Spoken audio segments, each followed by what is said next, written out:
Welcome to all dear student, this is a Kalyug classes and आज हम 9th class के chapter number 4 पर पहुंच चुके हैं।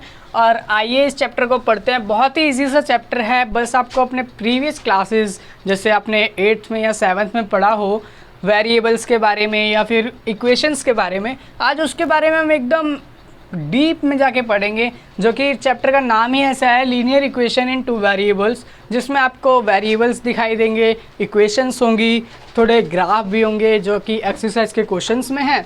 तो आइए देखते हैं। ये चैप्टर बहुत ही इजी सा है और इंटरेस्टिंग भी है। अगर आप इंटरेस्ट अपना दिखाते हैं तो लगेगा इंटरेस्ट। ऐसे ऐसे एग्जाम्पल होंगे हमारे पास जो कि आपको इंटरेस्ट जगाने में मदद करेंगे।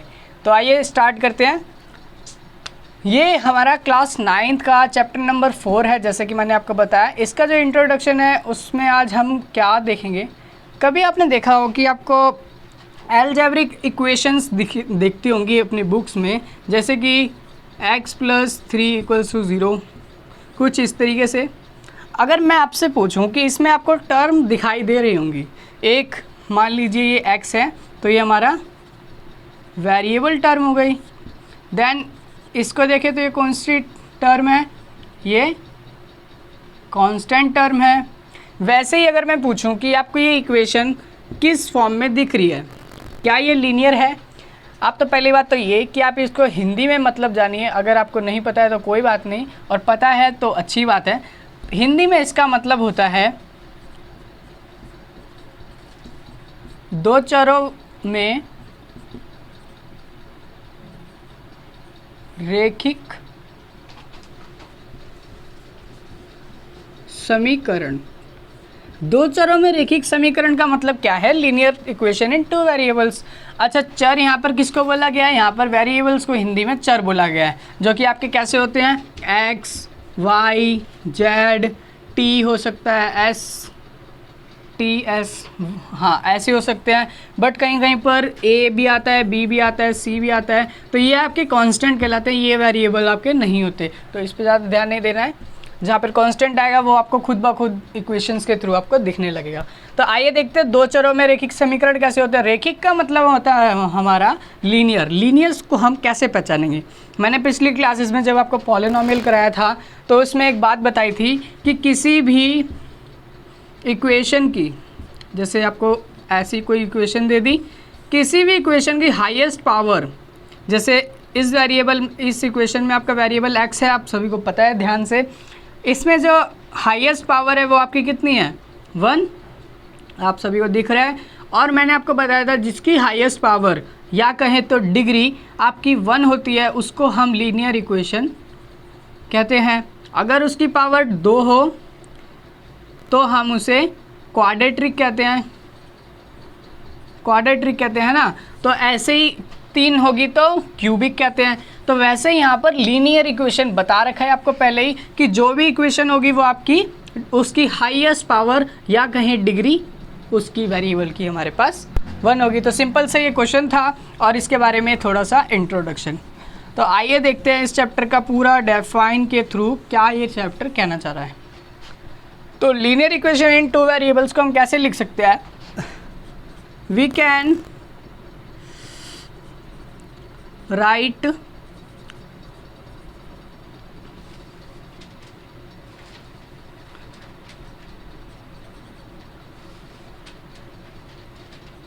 linear equation x + 2y = 0, कुछ ऐसे लिख सकते हैं। अच्छा, मैंने आपको ये बात बताना भूल गया, यहाँ पर हमें दिया है इन टू वेरिएबल्स। टू वेरिएबल्स का मतलब हमने आज तक क्या, अभी तक क्या पढ़ा छोटी क्लासेस में या फिर कहीं कहीं देखा भी होगा। अभी तक हमने x + 3 = 0 या x - 1 = 0 या यहाँ पे 8, 4 जो भी है, यहाँ पर अभी तक हम 1 वेरिएबल में पढ़ रहे थे। दैट मीन्स कि x में ही था या तो वो y में ही था। बट यहाँ पर जो है इक्वेशन जो भी आप पढ़ेंगे उसमें 2 वेरिएबल्स होंगे, चाहे वो x y हो, y x हो या x z हो, कोई भी वेरिएबल। बट इक्वेशन में हमेशा ध्यान रखिए कि आपके 2 वेरिएबल ही काउंट किए जाएंगे। तो यही है linear equation in two variable. Linear का मतलब हाईएस्ट पावर जो होगी वो 1 होगी और डिग्री कहें तो वो 1 होगी, और वेरिएबल्स हमारे कितने होंगे? 2। तो हम क्या कह सकते हैं? वी कैन राइट हम लिख सकते हैं लीनियर इक्वेशन को कुछ इस तरीके से,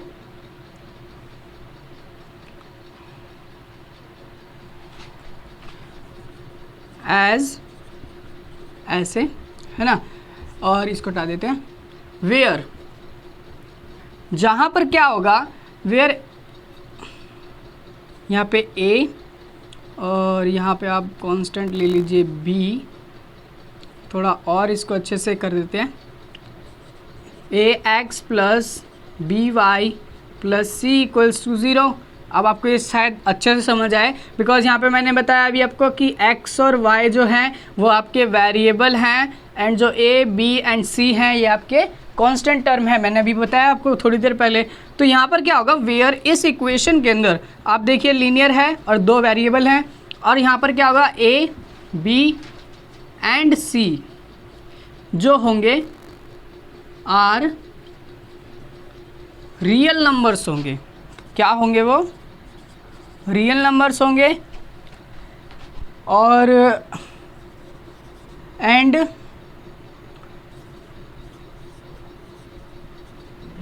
coefficients of x and y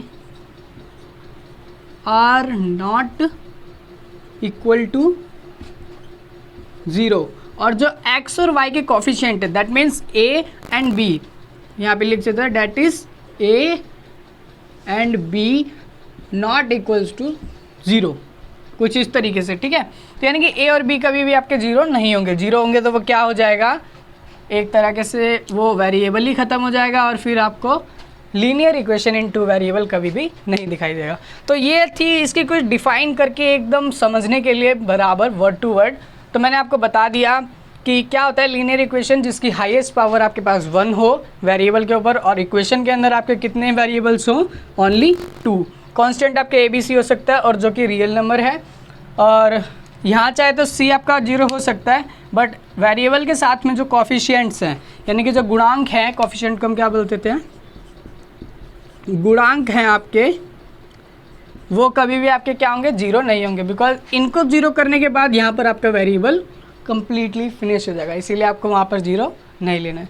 तो आइए आगे बढ़ते हैं, हम अपने क्वेश्चंस करेंगे कुछ इसके एक्सरसाइज 4.1 के। आप चाहे तो एक एग्जांपल, 2-3 एग्जांपल मैं आपको और दे देता हूँ।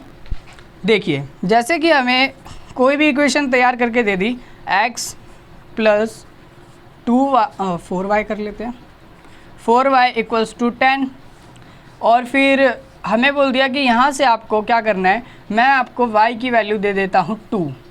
तो आप क्या करेंगे, अगर आपको बोला है find the value of x, तो आप क्या करेंगे, जो y की वैल्यू आपको गिवन है वो आप इस इक्वेशन में पुट करेंगे। जैसे x प्लस 4, y की वैल्यू आपको 2 दिया, 2 रख दिया आपने, 10, यहाँ पे कितना हो गया, 8 इक्वल्स टू 10, 8 ये प्लस का है, 8 इंटीजर पॉजिटिव है, इधर जाके नेगेटिव इंटीजर बन जाएगा, और यहाँ पर हमारा आंसर कितना आ जाएगा, 2। तो कुछ इस तरीके से आपको क्वेश्चंस में, एक्सरसाइज में वैल्यू निकालने के लिए भी गिवन होगी।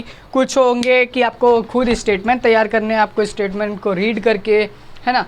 तो आगे जो भी है वो इसी पे बेस रहेगा। बस आपको ध्यान रखना है कि जो भी इक्वेशन है उसकी हाईएस्ट पावर या कहें उसकी डिग्री तो वो 1 होनी चाहिए, और मस्ट है कि आपको एक इक्वेशन के अंदर मिनिमम 2 वेरिएबल चाहिए, बिकॉज चैप्टर का नाम ही है लीनियर इक्वेशन इन 2 वेरिएबल।